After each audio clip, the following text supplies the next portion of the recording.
Boa noite, pessoal. Tudo bom? É um prazer estar com vocês. Ou melhor, como vocês se dão conta, não posso estar com vocês, por isso que eu gravei esse vídeo. Mas nós damos continuidade à nossa formação. Tínhamos falado sobre as cápsulas de antropologia que nós íamos estar vendo nas formações do sonhar. Essa é a primeira. É gravada? Que tal, hein? Sempre existe esperança que a tecnologia nos ajude. Tomara que vocês não se distraiam muito. Aí não estou presente para poder chamar a atenção de quem anda olhando para os que chegam tarde, olhando para as escadas, dormindo, etc. Mas vamos pedir aí que o Espírito Santo e o anjo da guarda façam essa parte.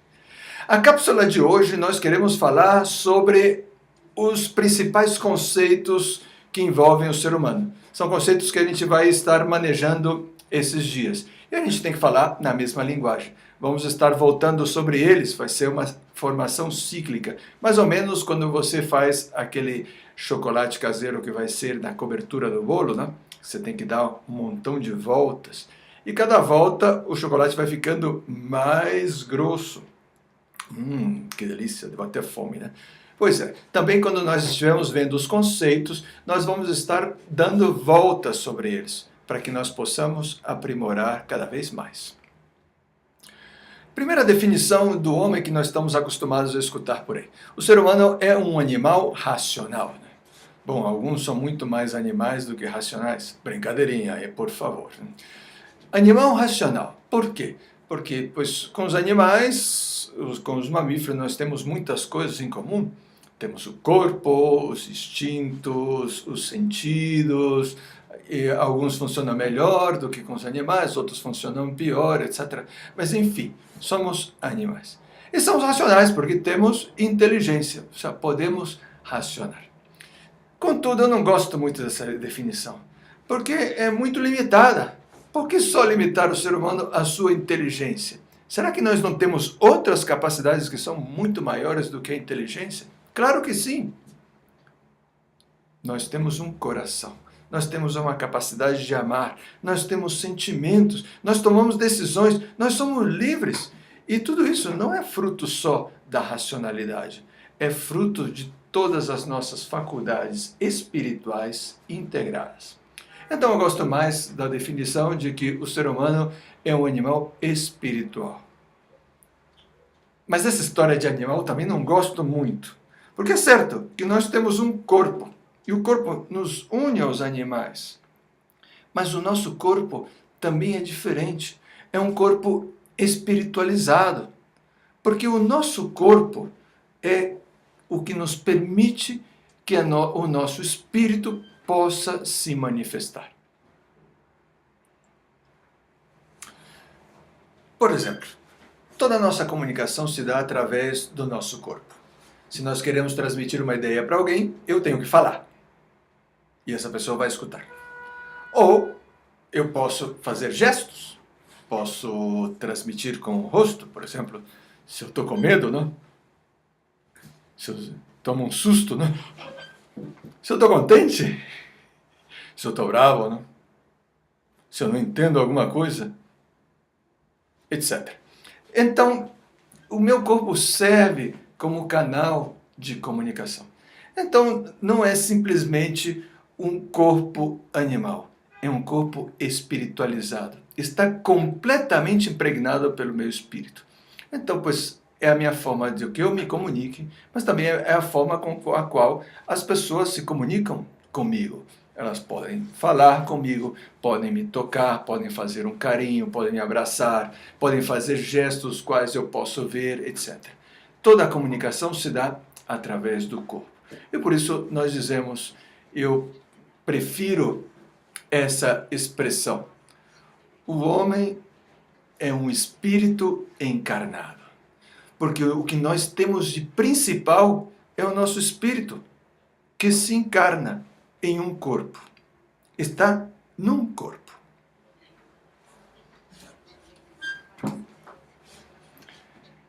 Este é o meu amigo Gus. Olá, Gus. Olá. Cumprimenta o pessoal. Olá, pessoal. Pois é. Mas isso é uma ilusão? Eu não estou falando com um boneco? Isso aqui é só um objeto. Ou vocês acham que eu estou falando com ele? Claro que não. Pois qualquer pessoa sadia, normal, pensaria, não, eu sou... Ei, ele não está vivo, não tem um espírito, nada. É um boneco, um brinquedo. Tem, pois aí, se eu aperto aqui a perna dele, ele faz isso daqui, etc. Mas não tem espírito. E propriamente falando, tampouco tem corpo. Isso daqui é um objeto. Porque o corpo, inclusive no caso do corpo humano, tem umas características que fazem com que esse corpo seja corpo. Por exemplo, quando uma pessoa morre, não falamos já de um corpo, falamos de um cadáver, porque o espírito já não está aí. O corpo, ele tem que estar vivo. Vivo quer dizer impregnado por uma alma que lhe dá movimento, que lhe dá atividade. Existem outras coisas que têm movimento, mas não estão vivas. Mas falemos um pouco do espírito, porque, a fim de contas, sobre o corpo vocês podem estudar em biologia, ver com seus professores, etc. Mas o espírito, caramba, isso é muito mais complicado. Talvez seja mais fácil falar de alma, né? Quando nós falamos de alma, do latim, anima, que quer dizer o princípio de vida. Aristóteles definia 3 tipos de alma. A primeira é a alma vegetal, ou seja, o princípio de vida que uma planta tem. A planta é viva, e por isso ela cresce, por isso dá frutos, etc. Mas ela não tem um princípio de movimento intrínseco. Ela tem só o movimento de crescimento e corrupção. Mas ela não pode se mexer. A gente não vê por aí uma árvore que sai caminhando e passa em frente da sua casa, por exemplo. Não, a árvore, uma vez que ela foi plantada no lugar, ela permanece aí. É a alma vegetal. Depois ele fala de um segundo princípio de vida, que é o princípio animal. Ou seja, quando esse ser tem movimento próprio, ele pode se movimentar. Então todos os animais, eles estão animados por esse tipo de alma. Alguns são mais evoluídos, outros menos. Alguns a alma é mais complexa do que outras, etc. Basta ver os estudos que existem entre os animais superiores e os inferiores. Mas eu não me quero deter nisso, porque eu quero entrar no terceiro tipo de alma que Aristóteles fala, que é a alma espiritual. Qual a diferença fundamental? É que essa alma está composta de inteligência, de vontade, no que acarreta a liberdade ou consciência. Com a nossa inteligência, a nossa capacidade de discernir as coisas, de unir pensamentos, de chegar a conclusões, de racionar. Por isso a gente falava antes de o homem como animal racional. Essa é a primeira característica. Segunda característica, a vontade, é a nossa capacidade de tomar decisões. Pois eu posso entender as coisas, posso compreender, posso unir ideias, etc., mas nunca decidir nada. Claro, eu posso decidir. Essa é a nossa vontade. No que acarreta a liberdade, ou seja, que eu tomo decisões livremente. Não é o fato de eu unir ideias e chegar a conclusões que necessariamente eu tenho que decidir fazer essas coisas. Eu posso decidir ou posso não decidir. Vamos dar um exemplo, né? Se eu agarro um gato e, de repente, eu pego o gato e quero jogar ele pela janela. Pois o que o gato vai fazer? Vai me arranhar, vai tentar se segurar, vai fazer qualquer coisa, né? Eu vou estar aí meio que desesperado. Pois é, o gato não é besta, mas ele faz isso por instinto.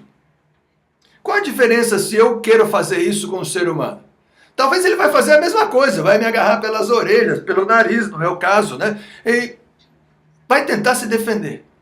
Mas ele pode decidir não fazer absolutamente nada e se deixar jogar. Ou inclusive pode se decidir se jogar em primeiro lugar. Porque ele é livre. Ele pode tomar as decisões ou não. Esses são os três elementos fundamentais do ser humano, do espírito humano. A nossa racionalidade, a nossa vontade e a nossa liberdade. Quando nós unimos os três, se dá o amor, que é essa capacidade de levar todas essas coisas em consideração para amar alguém. Corpo, alma espiritual, inteligência, vontade, liberdade. Todos esses elementos compõem uma só coisa no ser humano, ou seja, eu. Nós temos um princípio de unidade, na qual todas as outras coisas que compõem o meu ser fazem parte de mim. E eu percebo que esse sou eu. Eu sou a mesma pessoa que faz 46 anos era só uma coisinha desse tamanho no seio da minha mãe. Sou a mesma pessoa. Incrível!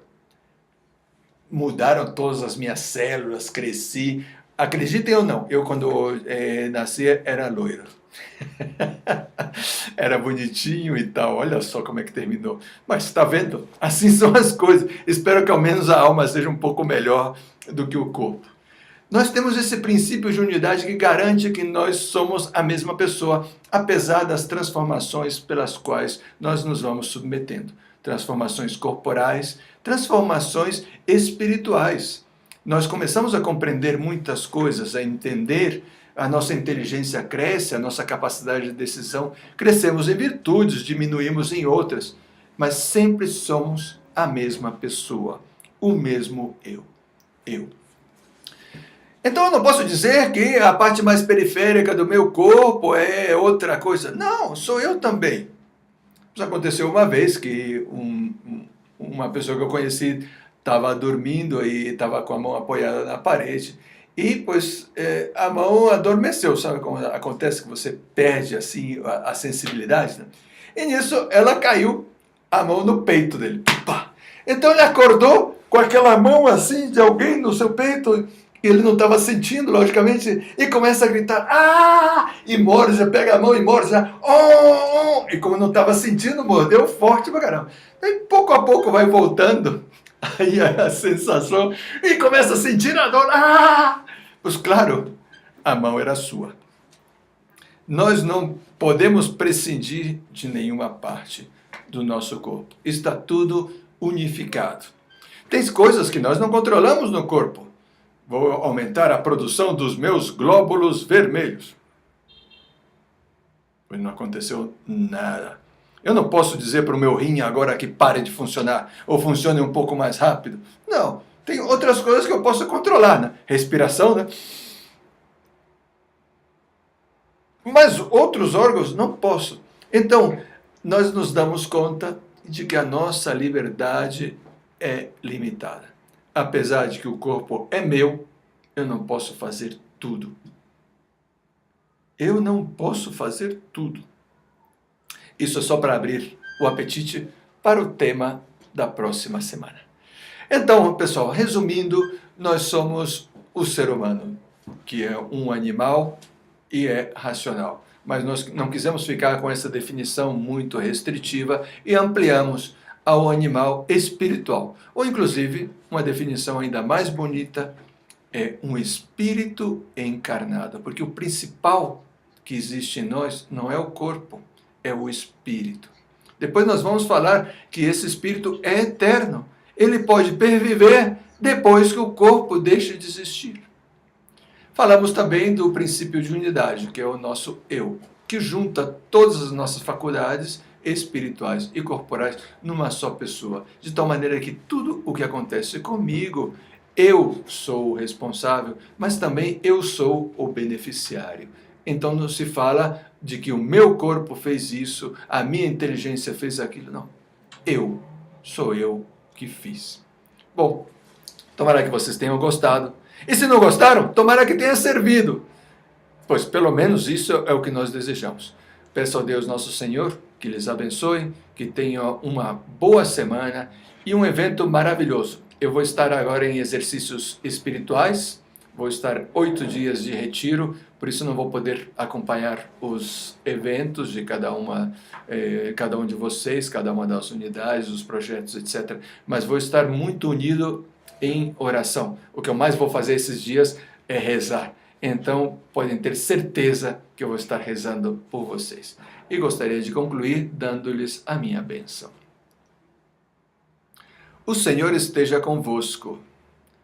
Abençoe-vos Deus Todo-Poderoso, Pai, Filho e Espírito Santo. Amém. Ide em paz e o Senhor vos acompanhe. Obrigado. Cumprimenta eles. Tchau!